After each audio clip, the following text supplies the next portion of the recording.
రాజంపేట టీడీపీలో ఎన్నికల వేడి కంటే వర్గపోరే హీట్ పెంచుతోంది. స్థానిక ఎన్నికల వేళ 3 వర్గాలు, కొత్త ముఖాలు, జనసేన డిమాండ్లతో సైకిల్ పార్టీలో సమీకరణాలు ఆసక్తికరంగా మారాయి. మరి ఈ కుంపటి కూటమికి బలమవుతుందా, బలహీనతగా మారుతుందా?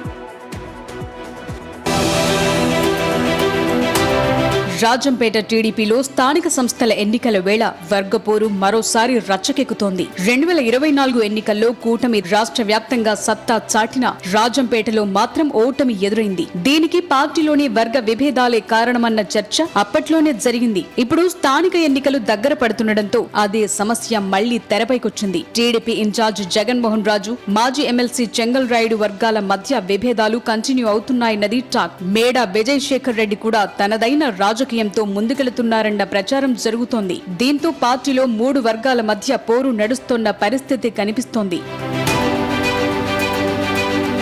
ఇదే సమయంలో మున్సిపల్ చైర్మన్ అభ్యర్థిగా డాక్టర్ మారుతి పేరు కొత్తగా తెరపైకి రావటం టీడీపీలో ఆసక్తికరంగా మారింది. జనసేన కూడా ఈసారి మున్సిపల్ చైర్మన్ పదవి తమకే ఇవ్వాలని అధిష్టానంపై ఒత్తిడి తెస్తోంది. దీంతో రాజంపేటలో కూటమి లెక్కలు మరింత ఆసక్తికరంగా మారాయి.